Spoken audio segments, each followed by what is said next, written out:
자, 이렇게 해서 세 가지 테마 점검해 봤고요. 팀장님 어디서부터 보면 좋을까요? 네, 이어서 철강 쪽을 좀 보시면 좋을 것 같고요. 그럼 결국에 이제 조선주에 대한 비중을 축소를 하면 어디 쪽을 조금 더 단기적으로 집중을 해야 되냐라고 이제 생각을 하실 텐데, 전 철강주 쪽에 좀 집중을 해보시면 좀 좋겠다라는 말씀 우선 드리겠고요. 일단 반덤핑 관세에 대한 부분들이 이제 철강주 쪽에는 호재일 수밖에 없는 부분들이죠. 왜냐면 그동안 이제 철강 산업이 부진했던 이유가 뭐 전체적으로 중국 경기가 부진했던 부분들도 있겠지만은, 아무래도 이제 중국 같은 경우에 계속해서 지금 경기가 안 좋은 상황이죠. 경제 성장률이 매년 이제 하락을 지금 하고 있는 상황이다 보니까 내수 침체에 대한 어떤 부분들이 상당히 좀 드러나고 있는 상황이고요.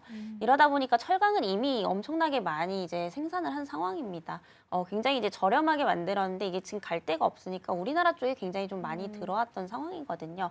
이렇게 되면 이제 단가가 상대적으로 한 11%에서 12% 정도 우리나라가 좀 비싸기 때문에 한국 이제 그 철강 기업들이 가격 경쟁력을 좀 잃을 수밖에 없었었다.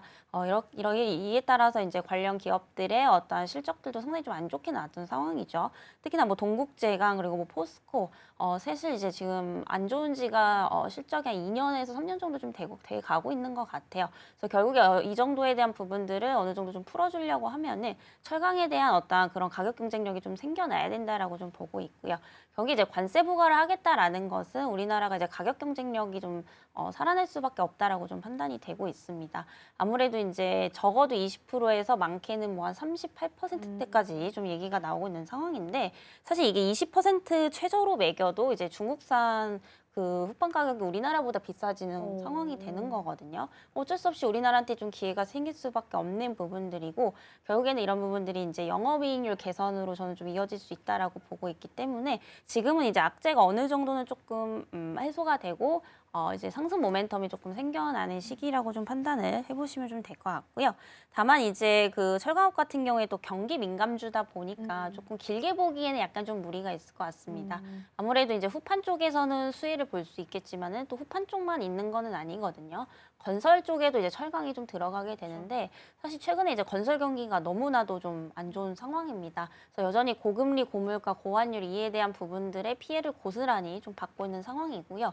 여기서 이제 또 분양까지도 안 되고 있다 보니까 이 악순환의 고리가 쉽게 끊어지지 않고 있는 상황이라고 좀 보시면 될 것 같은데, 뭐 최근에 이제 근로자 수도 상당히 좀 많이 감소를 하고 있다라고 합니다. 그럼 결국에 이제 건설사 입장에서는 이러다 보니까 이제 철강에 대한 수요도 낮아질 수밖에 없는 부분들이다 보니까 이런 부분들을 봤을 때 좀 길게 볼 만한 섹터는 아니고요. 다만 이제 단기 관점에서는 그래도 후판 관련해서 이 관세에 대한 어떤 가격 경쟁력이 좀 생길 수 있다 보니까 이 부분은 이제 단기 모멘텀으로 충분히 좀 작용을 할 수 있다라는 거, 이 부분 좀 체크해 보시면 좋을 것 같고요.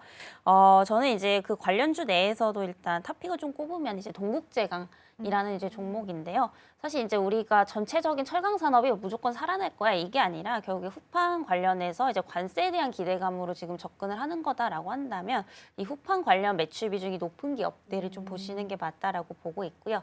대표적으로는 이제 현대제철 그리고 포스코, 동국제강 이렇게 있는데, 사실 현대제철하고 포스코 같은 경우에 매출 비중이 한 12%, 13% 정도가 이제 이쪽이라고 보시면 될 것 같고요.